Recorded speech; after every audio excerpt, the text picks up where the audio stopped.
4 class पढ़ चुके, 5वें नंबर की क्लास आज हमारे पास मौजूद है। 15वें वित्त आयोग के द्वारा ना केंद्र राज्य संबंध पढ़ रहे थे हम इसमें, समझ में आया बात? या यहाँ से तुम्हें पॉइंट निकालने सिखाऊंगा मैं, कैसे तुम पॉइंट निकाल सकते हो और लिख सकते हो तुम, समझ में आया बात? या मैंने तुम्हें समझाया कौन से टैक्स केंद्र सरकार के पास मौजूद हो, कौन से राज्य सरकार के पास मौजूद हो, समझाया नहीं? जीएसटी समझाया हल्का हल्का, आईजीएसटी समझाया, लेकिन वो नहीं समझा पाया मैं जो मुझे समझाना चाह रहा हूं मैं, ठीक? लेकिन जो 15वां वित्त आयोग था ना, उसने रिकमेंडेशन दी थी कि जो केंद्र सरकार है ना और राज्य सरकार, केंद्र सरकार के पास पैसे की जो हिस्सा पैसे का वो कितना रहता, वो रहता 59%, आया समझ में? फिर जो रहता है 41% जो टैक्स आया, टैक्स का टोटल पैसा केंद्र सरकार रखेगा अपने पास 59% और राज्यों को बांटता है कितना, 41%। ये तुमने देख लिया था, यहां तक देख लिया था, मुझे नहीं लगता इसके बाद कुछ समझाया था, यही तो समझाया था। उसके बाद आज हम समझने वाले, पता क्या समझने वाले? चलो ये तो हमने वर्टिकल समझा। वर्टिकल का हम समझते हो जो पैसे का बंटवारा हुआ, टैक्स तो जो भी पैसा आया ये हमारा टैक्स था, टैक्स तो पैसा आया हमारा, पैसे को हमने बांट दिया, ऐसे बांट दिया, जो सेंटर है हमारा स्टेट है, सेंटर के पास हमने रख दिया 59 रुपए, आया समझ? जो 41 रुपए रख दिया स्टेट के पास चले गए।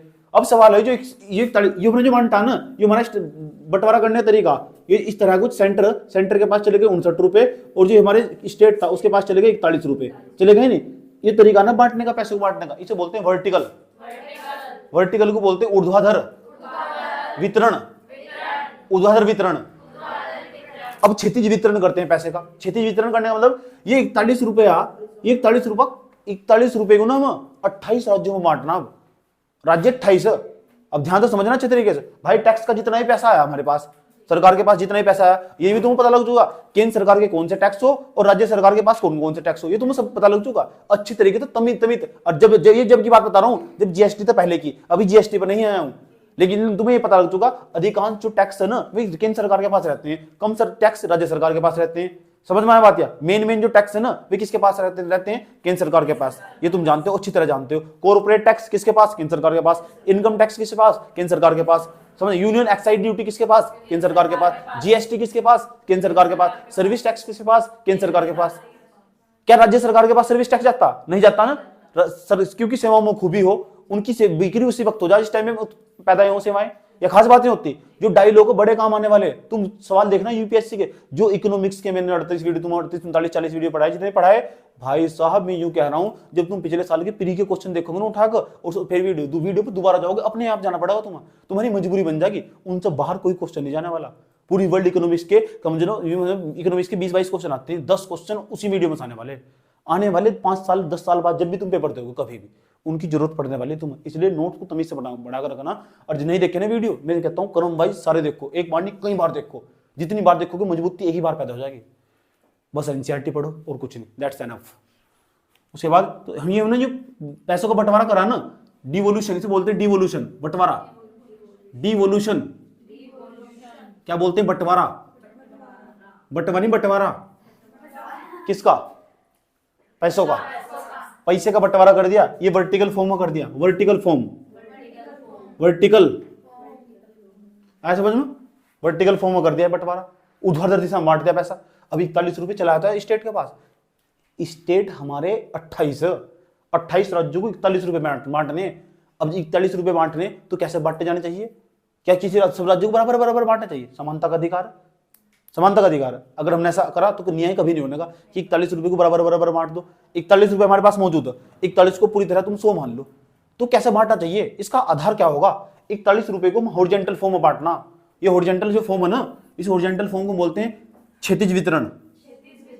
क्षैतिज वितरण, कौन सा वितरण? क्षैतिज वितरण। अब देखो तुम्हारा दिमाग कैसे खुलता है, ध्यान से सुनना अच्छे तरीके से, क्या क्या बताया गया जाएगा।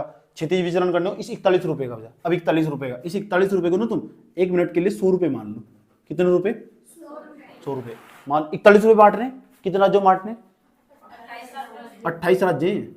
तो इनका आधार क्या हो, कैसे बांटू ये बताओ। मेरे पास 41 रुपए आ चुके, 41 को मैं पूरी तरह 100 मान सकता हूं। अब मुझे किस राज्य को कितना देना, इतनी तो बात पता लगी। यूपी की जनसंख्या सबसे ज्यादा, तो पैसा भी सबसे ज्यादा चाहिए। इसका मतलब पता लगा जो यानी जनसंख्या के आधार पर पैसा बांटा जाना चाहिए। पता लगा यूपी को मैंने 5 रुपए दे दिए, उत्तराखंड को दे दिए 20 रुपए, अन्याय होगा एक प्रकार का। आए समझ में? वे 5 रुपए, इतने सारे लोग 5 रुपए कैसे खाएंगे? इसका मतलब पैसा बांटने के लिए 41 रुपए। जब एन के सिंह थे ना, 15वें नंबर के जो वित्त आयोग बनाया गया, 15वें नंबर के जो वित्त आयोग बनाया गया, उसके द्वारा बताया गया कि जो किस चीज का भार कितना होना चाहिए। जब तुम पैसा बांटोगे तो कौन कौन सी चीज को ध्यान में रखना होगा तुम, और उसका भारांश कितना लेना होगा, ध्यान तो सुनना अच्छे तरीके से। पता लगा कुछ ऐसे राज्य वे पैसा कमा ही नहीं पाते, जो तट के पास बसे हुए चलो में तो पैसा कमा लेते हैं, आज समझ में। कुछ ऐसे जो लैंड लोग जैसे उत्तराखंड जैसे राज्य, उनके पास समुद्र ही नहीं है, उनके आय के स्रोत क्या, पर्यटन यात्री हो, पर्यटन यात्री अगर नहीं आ पाए कोरोना काल में तो बताओ फिर पैसा कैसे कमाएंगे। पता लग रहा है इनके यहाँ जंगल ही जंगल है कुछ राज्य में, वो जंगल पर प्रतिबंध, पेड़ नहीं काट सकते, तो फिर पेड़ नहीं काट सकते, पैसा कैसे कमाएंगे। इन सब चीजों को ध्यान में रखना होगा। यानी मेरे पास पैसे आए तो पैसा बांटने का कुछ आधार भी तो होना चाहिए। एक तो तरीका होगा सबों में बराबर बराबर बांट दूं, लेकिन ये बराबर बराबर बांटना तो मतलब लग रहा न्याय होगा, लेकिन अन्याय होगा।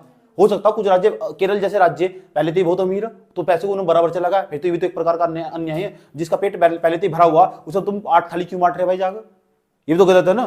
तो इसका मतलब पैसा बांटना 41 रुपए का अगर क्षितिज वितरण करना ना, तो क्षितिज वितरण करने के लिए कुछ स्टैंडर्ड, कुछ आधार बनाए जाने चाहिए। बनाए गए, एनके सिंह ने रिकमेंडेशन दी थी 15वें नंबर का जो वित्त आयोग था, क्यों कह रहा है पैसा तो बांटो। पैसा एक बात को, ये 5 बातें बताने जा रहा हूं मैं 5 बातों को ध्यान में रखते पैसा बांटिए। और सब चीज देखियो कहां कहां किसका कितना वेटेज है, किसका कितना वेटेज का मतलब भारांश।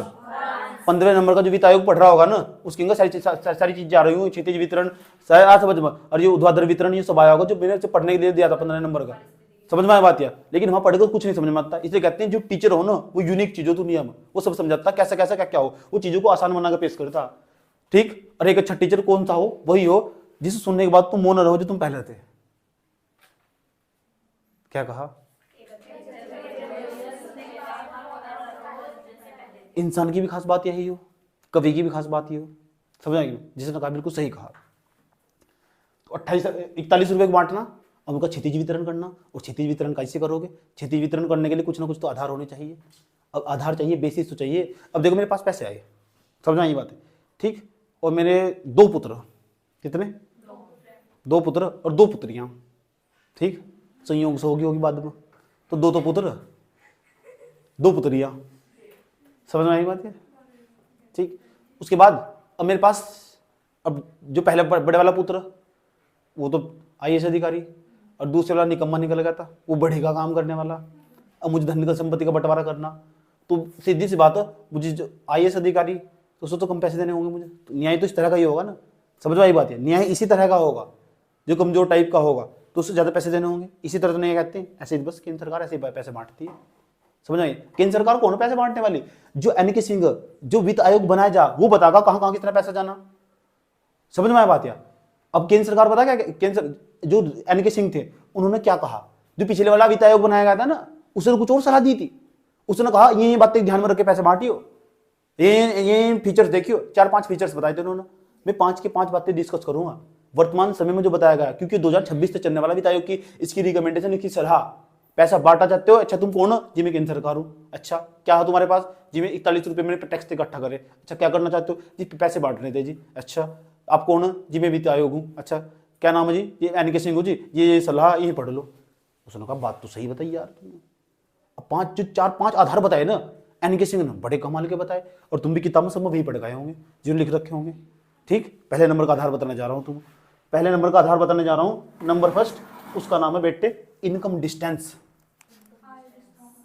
ठीक, पहले नंबर का जो आधार, यूं क्या उसने, जो हमारा NK सिंह थे उन्होंने साफ साफ कहा कि आय के भी देखना होगा, आय से दूरी कितनी, आय का अंतर कितना, आय अंतर, ये आय अंतर को भी देखना होगा। तुम वैसे नहीं है पैसा तुमने उठाया बांट दिया, तुम देखो तो तुम गोवा को इतना पैसा क्यों दे रहे, बिहार को दो ना। सबसे पहले एक चीज को हमेशा ध्यान में रखना होगा, पैसा बांटते वक्त आय में अंतर देखना होगा कि बिहार के जो व्यक्ति की प्रति व्यक्ति आय वो 45,000, गोवा की 4,66,000।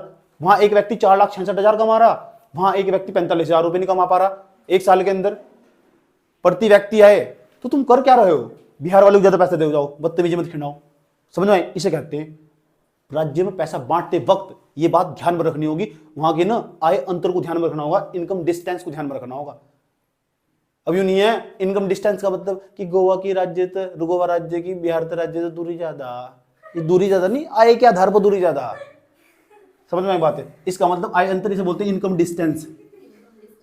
इनकम डिस्टेंस याद रहने वाली बात है, इस पेपर में सवाल पूछने वाला। NK सिंह के द्वारा जो रिकमेंडेशन दी गई थी उसके द्वारा जब पैसे को वितरण हो, जब पैसे बांटते जाते हैं, पैसे का वितरण हो, तो कौन कौन सी बातों को ध्यान में रखा जाए, किस किसका कितना वेटेज हो, सबसे ज्यादा वेटेज किसका हो, पहले ये बताओ वेटेज, वेटेज का मतलब भारांश, भारांश।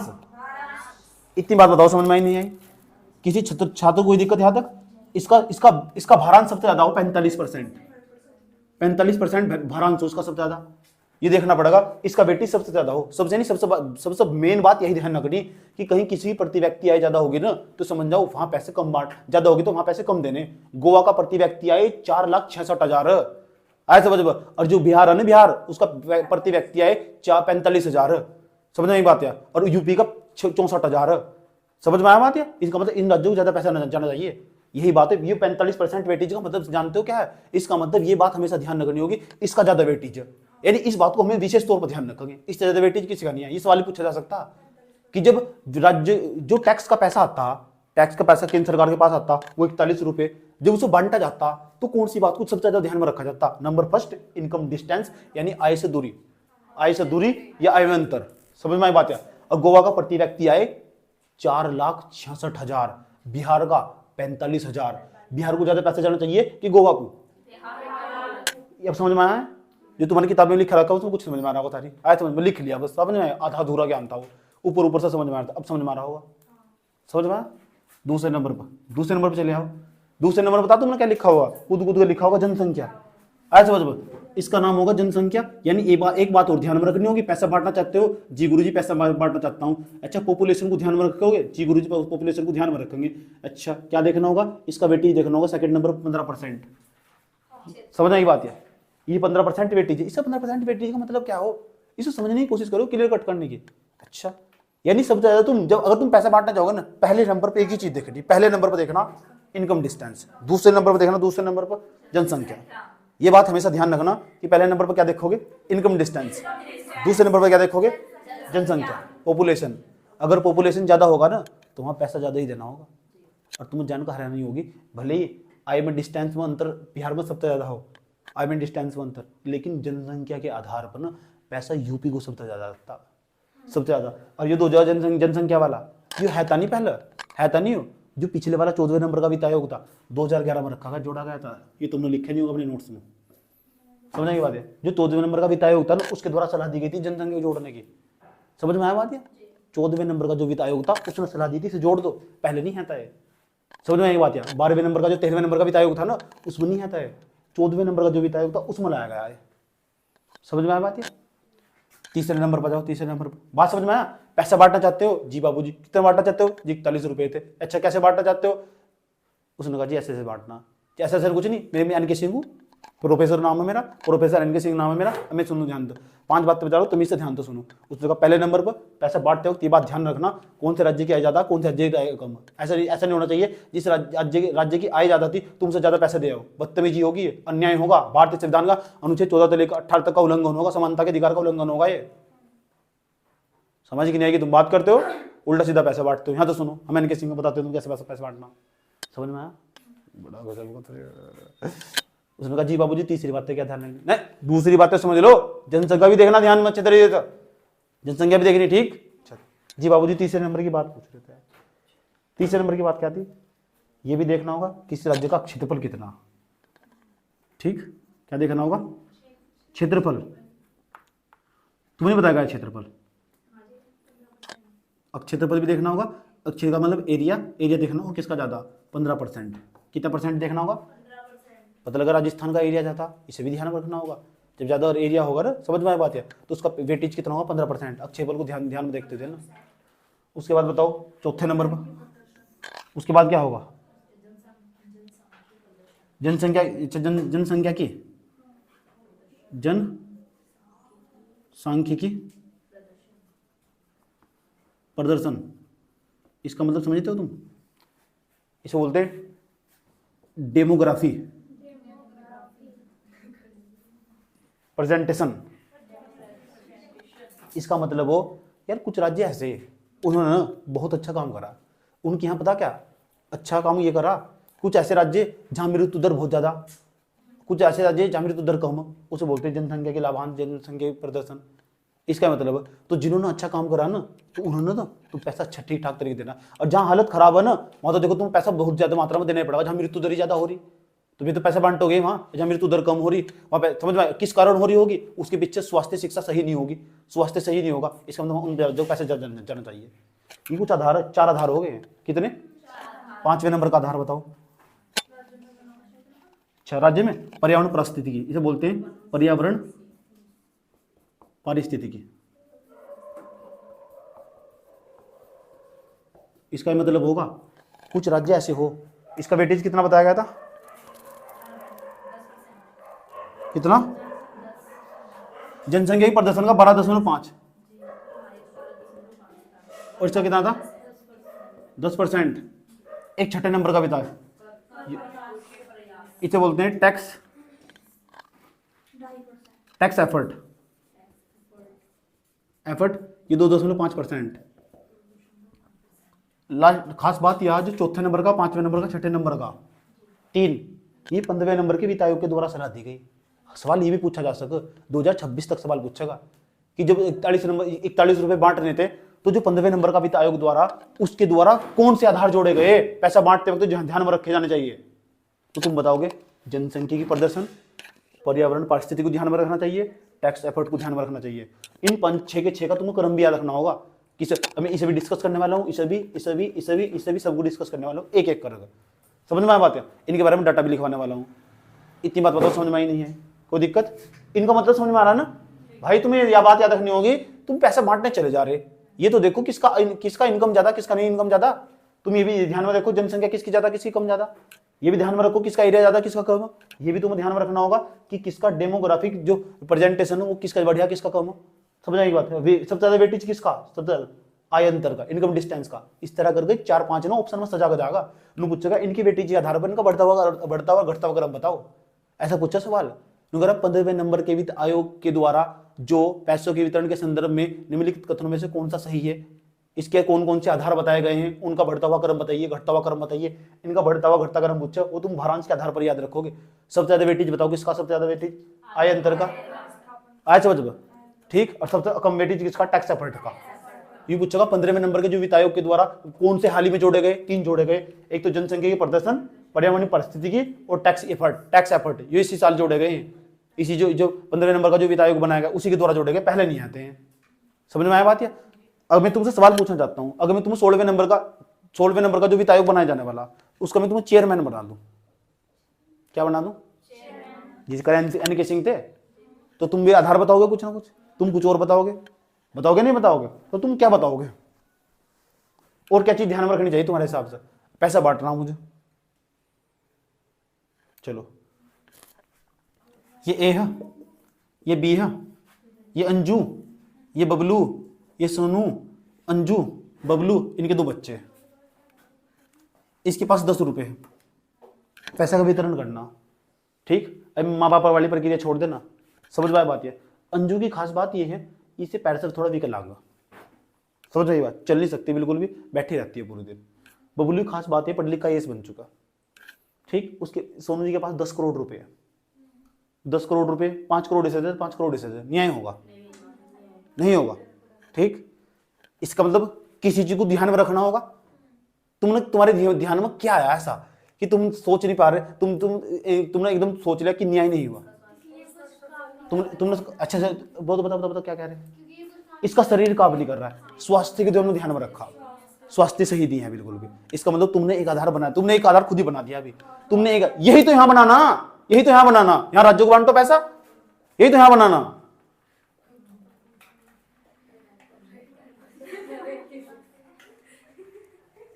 क्यों जी? हाँ सही गलत है, ठीक। इसका मतलब किसी राज्य को पोलियो मार रहा होगा,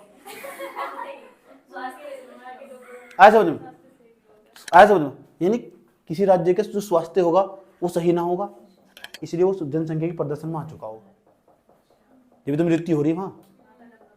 समझ आई बात है? जैसा तुमने सोचा ना, ऐसे ही अन्य किसी ने सोचा।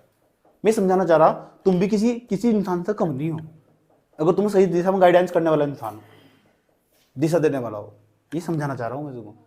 इकोनॉमिक्स नहीं पढ़ा रहा हूं मैं, एक ही बार पढ़ाऊंगा, सिलेक्शन हो या ना हो, मेरा पढ़ावा जिंदगी में नहीं बोलने के। समझ में आया बात? सच्चे मन से मेहनत करोगे ना, अच्छी तरीके से 100% सिलेक्शन होगा। जी जान लगा देनी चाहिए, क्या तो एक कंपटीशन की तैयारी, देखो क्या तो कंपटीशन की तैयारी करनी चाहिए, क्या तो करनी चाहिए, कुछ और काम देखना चाहिए। अगर तैयारी करने बैठ जाओ तो ये नहीं पता लगना चाहिए तुम रात को बैठे थे और दिन कैसे होता चला गया, पता ही नहीं चलना चाहिए तुम 8 कब बज गए पढ़ते पढ़ते। जिस दिन ऐसा हो जाने वाला ना, एक दिन नहीं हुआ, एक महीने में 4 या 5 बार हो जैसा, तो समझ जाओ पढ़ाई वास्तव में हो रही। समझ नहीं, जिस दिन बाबू सोना देना धनिया का कोई ख्याल ही ना हो दिमाग दिमाग दिल में। समझ में आया बात है कि आज बाबू को मैसेज भी तो करना, बाबू ने खाना खाया, बाबू सोना क्या कर रहे होंगे, ऐसा समझ। अधिकांश 95% लोग ना इसी बात को लेकर देखिए उसके दूसरों के दिमाग में क्या चल रहा है, हमें आधा वक्त इसमें बर्बाद कर देते हैं। समझ में आया बात यार। और रियलिटी बताऊं, किसी के दिमाग में तुम्हारे प्रति कुछ नहीं चल रहा। समझ में आया। अधिकांश लोग इसी बात में अपना टाइम बर्बाद कर देते हैं। युवावस्था के लोग बता रहा हूं तुम्हें, जिनकी उम्र 16 के पार हो चुकी, आजकल 16 मैचर हो जाना, और जिनकी ना 25 से कम, मैं इसी बात को अपना टाइम बिता देते हैं कि उसके दिमाग में तेरे प्रति क्या चल रहा होगा। समझ में आया बात है, उसने तेरे बारे में कैसा सोचा होगा। ये यूपीएससी वाले बंदे का काम ना। हाँ समझ में आया, बोल दिए हैं तुमको, गुड्डू भैया से पूछ लेना। समझ में आया, पढ़ लो अच्छे तरीके से, ठीक है। चले, अभी तुमने पैसे बांट कर दिखाया एकदम तुरंत, तुम्हारा दिमाग एकदम तुरंत काम करा। बस एन किसी की तरह सोचना तुम। मान लेते हैं मैं तुम 16वें नंबर का जो वित्त आयोग बनाया जाने वाला 2026 से बनने वाला हो, मैं तुम्हें उसका प्रोफेसर बना देता हूँ। प्रोफेसर नहीं, मैं तुम उसका चेयरमैन बनाना चाहता हूँ। अब तुम यहाँ कौन सा नया आधार जोड़ना चाहोगे? कुछ नया जोड़ोगे, कुछ इस वजह हटा दोगे, तुम्हें पता लग जाएगा कि भाई एरिया की जो अक्षयफल की जरूरत नहीं है यहाँ, तुम्हारा एक अक्षयफल का कोई महत्व नहीं है, तो तुम इसे हटा दोगे। हर प्रोफेसर ऐसे ही कर रहा है, कुछ न बदलाव करेगा, कुछ जोड़ा कुछ घटागा।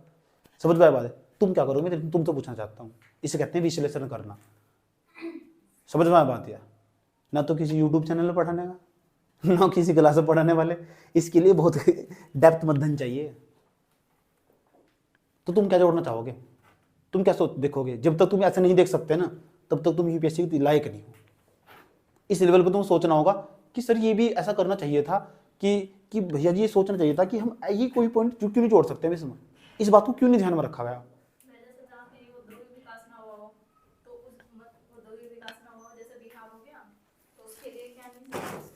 औद्योगिक क्षेत्र मतलब किसी एक क्षेत्र का औद्योगिक विकास कम मात्रा में हुआ। अच्छा, तो आपका मानना कि वहां कम पैसे देना चाहिए, तो औद्योगिक क्षेत्र आप जोड़ सकते हो, लेकिन उसका कारण ही बताना पड़ेगा। पता लग गया कि औद्योगिक क्षेत्र, दीदी ने बताया कि एक औद्योगिक क्षेत्र किसी का नहीं हुआ, विकसित नहीं हुआ, तो वहां से डाल सकते हैं, एक आधार ये मान सकते हैं किसी का कम औद्योगिक क्षेत्र विकास हुआ। ठीक, तो कुछ राज्य ऐसे भी तो जहाँ औद्योगिक विकास की जरूरत भी नहीं है, उनकी इनकम दूसरे बेस पे चल रही। ऐसे एक नहीं है, कई सारे राज्य। समझ में बात है, उन्हें औद्योगिक विकास की जरूरत ही नहीं है। सिक्किम को ले लो, कौन से औद्योगिक विकास की जरूरत है वहां, और आज भी लोग खुश है। हर क्षेत्र में, नागालैंड को ले लो, त्रिपुरा को ले लो, कौन सा औद्योगिक विकास हुआ वहां से। तो इसे जो आप सोच रहे हैं ना, ये सब चीजें ऐसे ही सोचते हैं। यूपीएससी के चेयरमैन हो में भी ऐसे यूपीएससी में ऐसे नहीं जा जाता, इतना सोचना पड़ता। जब तुम ऐसा सोचना शुरू कर दो ना, अच्छा ऐसा सोचोगे कब, जब तुम बुक्स पढ़नी स्टार्ट कर दोगे। अच्छा एनसीईआरटी क्या है, एनसीईआरटी को कई बार रट्टा रिवीजन मार कर स्टैंडर्ड बुक पर चले जाओगे। ऐसा सोचना जब शुरू कर दोगे तुम, समझ में आई बात है। 15वें नंबर के वित्त आयोग को ऐसे नहीं पढ़ा जाता कि ठाया किताब में लिखा, नेट पर देखा, इधर लिखा है, 2 यूट्यूब पर 3 वीडियो देख ली, चल दिया। समझ में आया बात है। इसका विश्लेषण करना होता, दिमाग को जोर डालना पड़ता। अब तुम्हें समझ में आया वास्तव में था क्या है। अब भूल कर दिखाना जरा, क्वेश्चन आ गया ना यहाँ से, उड़ा दोगे, फूक मार को उड़ा दोगे कि कौन कौन सा। अब सवाल पता क्या पूछे यूपीएससी, सिर्फ पूछो पैसे को वितरण करते समय, जब पैसे का बंटवारा होगा, जो धन है उसका बंटवारा होगा, वितरण करते वक्त किसका भारांश कम होगा, किसका भारांश ज्यादा होगा। 14 नंबर के वित्त आयोग वाले पूछ लेते उसने, किसका भारांश कम होगा, किसका ज्यादा होगा, ऐसे सवाल पूछे जाओगे उसे। तो तुम्हें पता लग चुका इनकम डिस्टेंस को हम सबसे ज्यादा प्राथमिकता देंगे। समझ नहीं, यही पूछ लेगा कौन से 15वें नंबर के वित्त आयोग के द्वारा जोड़े गए, ये भी पूछ लेगा। समझ में आया बात है, कोई दिक्कत। इसका मतलब ये होगा यार पैसे, राज्यों के पास पैसे की तो कमी नहीं है, राज्यों के पास पैसे की तो कमी नहीं है।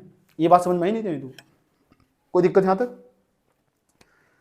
15वें नंबर के वित्त आयोग के द्वारा ना, ठीक, अनुदान, ये सलाह भी दी गई थी कि अनुदान कैसे राज्यों को सरकार अनुदान भी देती है, ग्रांट्स भी देती है। तुम्हें सुनकर हैरानी होगी, ग्रांट्स देती है, अनुदान देती है, इसे बोलते हैं अनुदान। लेकिन अनुदान है ना, इसका हिसाब ही अलग है। अनुदान तो दे दिया गया। अब जो 15 नंबर का वित्त आयोग था, उसने कहा था कि इनका ना राजस्व व्यय को ध्यान में रखते हुए देना होगा। राजस्व व्यय कितना इसका, राजस्व व्यय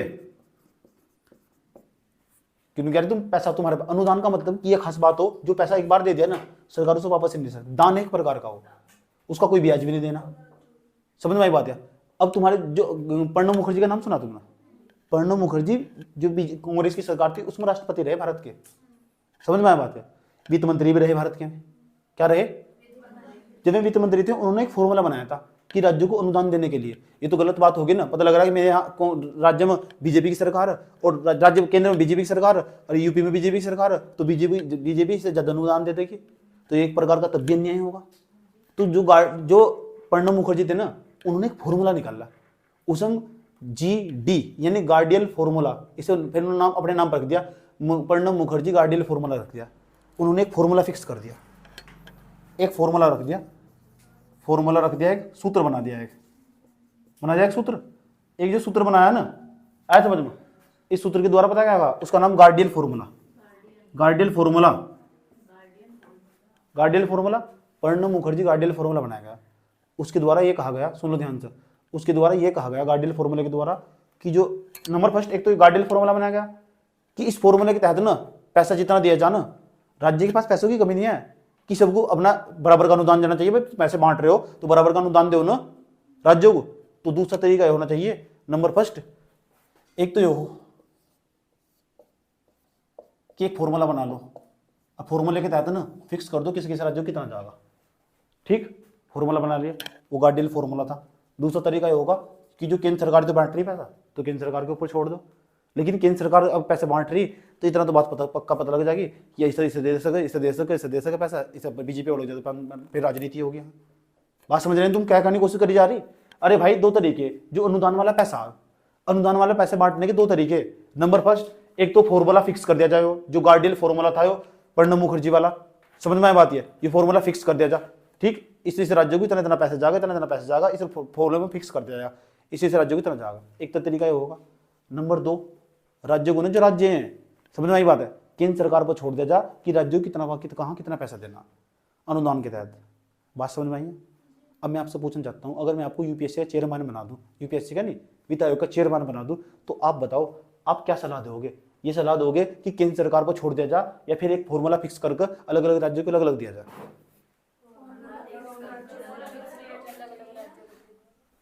ये सही सी बात है, सीधी सी स्वाभाविक सी बात है, यही तो बात है। ठीक मुझे एक बात तो यहाँ तो पता लग चुकी, आपका ना अपनी सरकार पर जरा सा भी विश्वास नहीं है। समझ आई बात है, यही मैं पूछना चाह रहा था। समझिए, हाँ मैं तो ये आपका अपनी सरकार पर जरा सा भी विश्वास नहीं है। आज तक किसी भी वित्त आयोग के चेयरमैन ने ऐसी सलाह नहीं दी जैसी आपने मुझे दी। समझ में आया बात है, समझ में आया। मतलब आप चेयरमैन बनने वित्त आयोग के, किसी भी चेयरमैन ने ऐसी सलाह नहीं दी आज तक। समझ में आया बात, किसी भी चेयरमैन ने ऐसी सलाह नहीं दी। मतलब आप यार, केंद्र सरकार देश का गार्जियन है, उसके लिए तुम काम कर रहे, ऐसा समझ लो।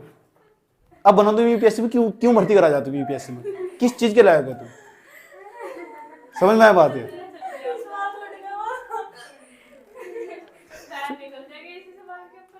समझ में आया।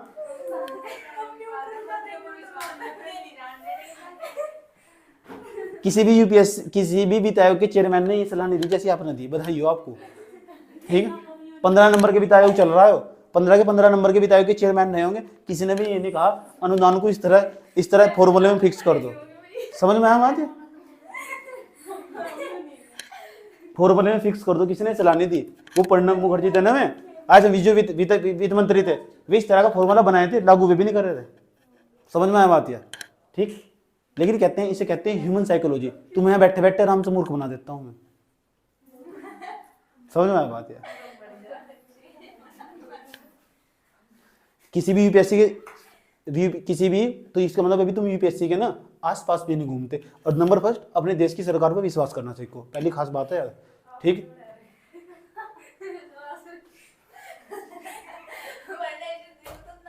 हद हो गया यार, बिल्कुल।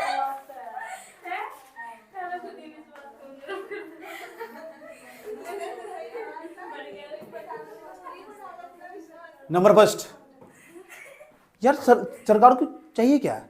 फिर भी देश का विकास नहीं हो रहा। 41 रुपए को इस तरह बांट दिया, इतने बड़े बड़े आधार रख कर बांट दिया, कोई दिक्कत नहीं है। दे दिया केंद्र सरकार ने राज्य सरकार को पैसा दे दिया, केंद्र सरकार ने राज्य सरकार को अनुदान भी दे दिया। सरकार ने इस बजट के अंदर 1 लाख करोड़ रुपए का लोन भी दिया, वो भी मुफ्त ब्याज, 50 साल तो कोई ब्याज नहीं है उसको, लौटा दो जाओ पैसा। इसका मतलब पैसे की तो कोई कमी नहीं है, इसका मतलब पैसे की कमी नहीं है, करने वालों की कमी है। समझ में बात? या पैसे की कोई कमी नहीं है, राज्य सरकारी निकम्मी। यूपी बिहार का सबसे पिछड़ा हुआ बुरा हाल है आज भी। यूपी बिहार के लोगों को तमीज नहीं है। आप भी यूपी के अंदर ही आते हो। जिस राज्य का विकास नहीं हो पाया ना, कारण वहां क्या ना, वहां केंद्र सरकार का नहीं है, समस्या केंद्र सरकार के भीतर है, राज्य सरकार के भीतर। आया समझ? इस सरकार का परफॉर्मेंस यहाँ जबरदस्त है, देख सकते हो। इस सरकार का परफॉर्मेंस जबरदस्त है, तुम देख सकते हो। प्रॉब्लम पता किसके भीतर? प्रॉब्लम तुम्हारे स्वयं के भीतर। समझ में आई बात? है क्यों हुआ ये समझ रहे हो? अब पूछो क्यों हुआ? तुम सब ना, जब यहाँ चुनाव होने वाले ना, तुम मुद्दा ही क्यों उठेगा? धर्म का, जाति का, इनर ग्रोथ डेवलपमेंट तो कोई मतलब नहीं है।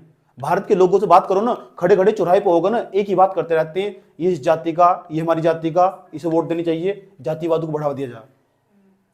समझ में आती है? इसे सब इंजॉय करते हैं। लोकसभा के चुनाव होने वाले आज ही देख लो, राज्यसभा के चुनाव होने वाले आज ही देख लो। ऐसे बजबा सबसे पहले जाति का, धर्म का, ये उनके मुद्दे। और ये लोग, इन्हें यूपी के लोग जबरदस्ती इंजॉय करते हैं, बिहार के लोग राजनीति में। ये बड़े लोग है ना, जिनका पेट भर जाना, उनका यही हाल हो। समझ में आई बात है? ये बड़े लोग, और बड़े लोगों के फिर मुद्दे ये लोग हो। समझ में आई बात है? इनका मुद्दा कभी भी ग्रोथ और डेवलपमेंट का रहा ही नहीं। जिन्हें ग्रोथ की, आर्थिक समृद्धि की, ग्रोथ के डेवलपमेंट की परिभाषा ही नहीं पता, उसे क्या पता क्या हो विकास करना। यही कारण है पीछे आज यूपी का विनाश हुआ पड़ा। तो यूपी के कभी गाँव में जाना, आया समझ में? ऐसे पता कैसे लगे? ऐसा लगेगा जैसे 3 इडियट के अंदर ना, 3 इडियट के अंदर वो उसकी माँ उसे खुजरी वाली रोटी खिला रही थी। समझ में आया बात? है ऐसा ही हाल हो बिल्कुल। समझ में आया बात? है ठीक, वही छत टपकती हुई, पानी नीचे, वही सिस्टम दिखाई देगा, रियलिटी में दिखाई देगा। बीमार बाप खाट पर लेटा हुआ। समझ में बात? राजू, समझ में आया बात? है कोई दिक्कत? ये यूपी का हाल है। हेलो, यूपी का हालचाल समझ में आया? बताओ क्या प्रॉब्लम केंद्र सरकार के अंदर है? किसके अंदर? राज्य सरकारें निकम्मी, काम नहीं करना चाहती। सरकार ने तो यहाँ तक क्या दिया, 1 लाख करोड़ रुपए का लोन भी लेके चले जाओ, ब्याज मुक्त। समझ में आया बात? है अगर केंद्र राज्य संबंध, चुप हो जाओ, अगर केंद्र राज्य संबंध के बारे में तुम्हें 4-5 लाइन लिखनी हो तो यहाँ तो निकाली जा सकती नहीं। अब तुमसे पूछता हूँ मैं कि कौन कौन सी लाइन निकाली जा सकती है? तुम्हें केंद्र राज्य संबंध के बारे में क्या पता चला? केंद्र राज्य वित्त संबंध से पढ़ रहे हैं एक प्रकार से। केंद्र राज्य के बीच में वित्त संबंध कैसे पढ़ नहीं रहे? वित्त संबंध, धन का बंटवारा किस प्रकार हो रहा, वर्तमान समय में ये हालचाल चल रहा। समझ में आया? पता लग चुका। केंद्र सरकार के पास जो टैक्स के पैसे आए थे, उसका पहले क्षितिज वितरण नहीं हुआ। क्षितिज नहीं, ऊर्ध्वाधर वितरण नहीं हुआ। जब ऊर्ध्वाधर वितरण हुआ, 59 रुपए तो चले गए केंद्र सरकार के पास उस खाते में, 41 चले गए राज्य सरकार के पास। अब राज्य उसका फिर 41 रुपए का क्षितिज वितरण होगा। क्षितिज वितरण करते वक्त कुछ आधारों को ध्यान में रखना होगा। ये 6 आधार आपके सामने मौजूद है, 3 तो नहीं जोड़े गए बिल्कुल, जिसकी सलाह दी गई किसके द्वारा? 15वें नंबर का जो वित्त आयोग थे, NK सिंह, ऐसे समझ में, नंद किशोर सिंह, ये तो नाम है इनका पूरा का पूरा। इनके द्वारा जो सलाह दी गई, ये सलाह दी गई, इन्हें ध्यान में रखते हो तब पैसा बांटो। और तो और 90 लाख करोड़ रुपए, मतलब ना 67 लाख करोड़ रुपए गांव के अंदर दिए जाएंगे, जो गांव की पंचायत संस्था हो। अनुदान की बात बता रहा हूं मैं, दान। और जो 90 में 67,000 घटा तो 23,000 करोड़ रुपए इधर दिए जाएंगे, जो शहरों की संस्थाएं हो, निगम निगम वालों को अनुदान है, ग्रांट्स हैं। इतना तो बुरा हाल है, फिर भी कहते हैं हमारे पास पैसा नहीं है। पैसे की कमी नहीं है, करने वालों की कमी है। समझ में आई बात? है निकम्मी केंद्र सरकार के पास दिक्कत नहीं है, पैसे की दिक्कत नहीं है। राज्य सरकार ने ये बहुत निकम्मी, काम नहीं करना चाहती बिल्कुल भी। समझ में आई बात है? देखो कितना पैसा चला जा रहा, कहाँ जा रहा है इतना सारा पैसा हो। समझ में आई बात है? 1 करोड़ रुपये तो 1 करोड़ रुपये भी तुम आराम से मिलेगा ना, ठीक ठाक तरीके से पूरा अच्छा खासा जीवन गुजार लोगे। सब यहाँ तक मुझे बता दो, ठीक। लेकिन समस्या क्या होता है कि जगह एक ही जगह, ठीक, तुम एक ही जगह विफल हो जाओगे। भारतीय लोग सारे के सारे, पूछो कहाँ? तुम अपने आप को बहुत महान समझते हो ना, अभी तुम्हारी महानता भी देखी जाने वाली। मैं तुम्हें 5 लाख रुपए देता हूं, 1 दिन का समय देता हूं, खर्च कर लोगे? कर लोगे नहीं कर लोगे? अब जो नो लगा नहीं करने का खर्च, उसको चाटा मारूंगा कान पर खींच कर। आराम से कर लोगे? 10 लाख दूंगा, आराम खर्च कर लोगे? कितने बच्चे आराम से, जो अब मैं हिसाब भी मांगूंगा अभी, जिसके अंदर क्षमता है। और जो नहीं खर्च कर सकता ना, वो यूपीएससी के लायक हैं। ऐसे समझ, मतलब उसमें 10 लाख रुपए खर्च करने के लिए अब तक नहीं पता लगा कहाँ खर्च करने वाला, तो कहाँ खर्च करोगे? हाथ खड़े करो जो 10 लाख रुपए खर्च कर दोगे। अभी हिसाब मांगूंगा, जल्दी बताओ। 10 लाख पक्की बात है? ठीक है, अभी मैं ध्यान से सुनते रहना अच्छे तरीके से। क्या तुम 10 लाख रुपए चाहिए? अगला सवाल, कितने बंदे 10 लाख रुपए चाहिए है? 10 लाख रुपए नहीं चाहिए? आप घर जाओ, आपको ट्यूशन पढ़ने की जरूरत नहीं है। समझ में आए बात? ये ऐसे कितने बंदे, सुन लो ध्यान से अच्छे तरीके से, ऐसे कितने बंदे जिनके हाथ में, मैंने अभी ध्यान से सुनना अच्छे तरीके से, मैं तुम्हें 10 दिन का टाइम देता हूँ, 5 दिन का, 10 दिन का, मैं कहता हूँ तुम्हारे मैंने 100 करोड़ रुपए दे दिए, खर्च करके दिखाओ। दिमाग में एक ही ऑप्शन आ रहा है, बिल्डिंग और जमीन। अच्छा, सोना किसके दिमाग में आया था? सोना, बिल्डिंग और जमीन किसके दिमाग में आई है? सब बात, इसका उनकी सोच बड़ी हो चुकी। समझ में आया बात? या सोना, बिल्डिंग और जमीन किसके दिमाग में? इकोनॉमिक्स ठीक ठाक पढ़ रहा था। अब ध्यान से सुनना अच्छे तरीके से। अगला सवाल, मैं अभी ना तुम्हें 20,000 करोड़ रुपए देता हूं, खर्च करके दिखाओ। जब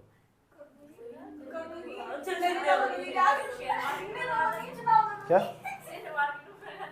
क्या शेयर मार्केट में पैसे लगाने की लिमिट है, ये पता? 20,000 करोड़, 20,000 करोड़ कितने में खरीद दोगे?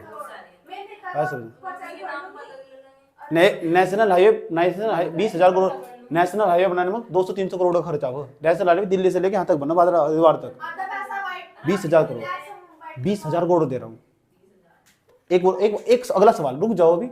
मैंने आपको 50 लाख हजार करोड़ रुपए देता हूँ, अब खर्च कर दिखाओ। कितने बंदे? 50 लाख हजार करोड़ रुपए नहीं पता तुझे? 39 लाख करोड़ रुपए का तो भारत का बजट है।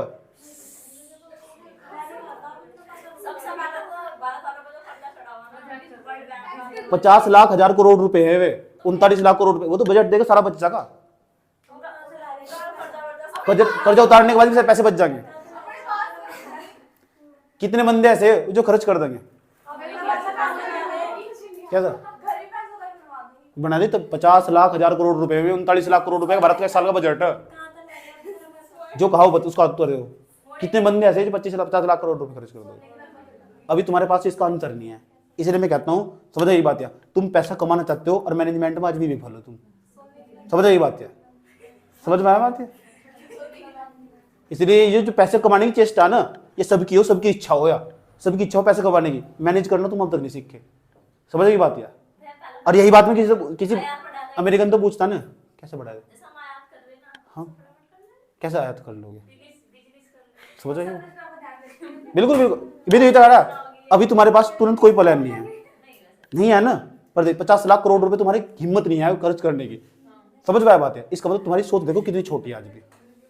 समझ में आया बात? कुछ भी बना लिए, अभी 50 लाख करोड़ रुपए में जाकर काउंटिंग करी कितनी जीरो होगी। समझ में आया बात? या होशियार बनती हो। समझ में आया बात? पड़ोसियों की लगानी तभी इकट्ठे, तभी घर भर देगी। सुन लो, अभी सोच रहे हो बुर्ज खलीफा खरीद लो, कहां कहां तक सोच जा रही है।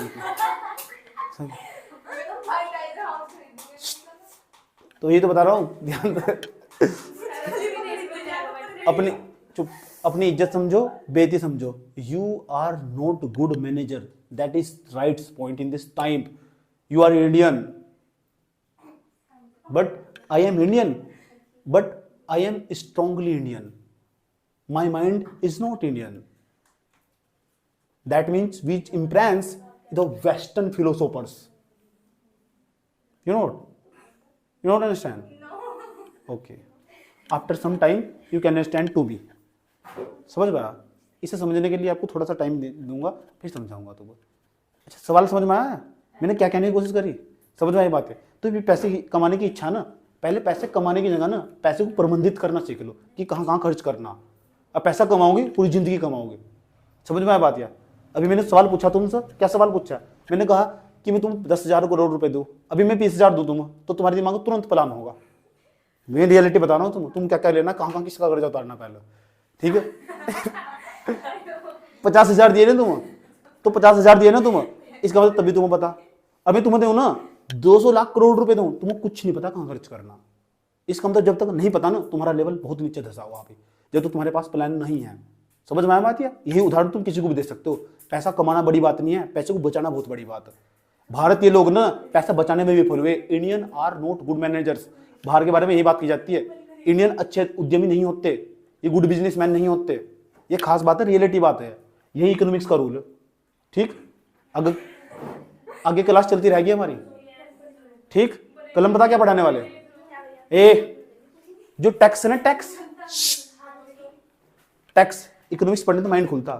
हर वो चीज हम अपने आसपास देखने का नजरिया बदल जाते हैं, चारों तरफ चीजों को देखने का नजरिया। कलम टैक्स पढ़ने वाले, टैक्स का वर्गीकरण कर पढ़ेंगे। टैक्स दो प्रकार के हों, number first direct tax, indirect tax. एक डायरेक्ट टैक्स, एक इनडायरेक्ट टैक्स।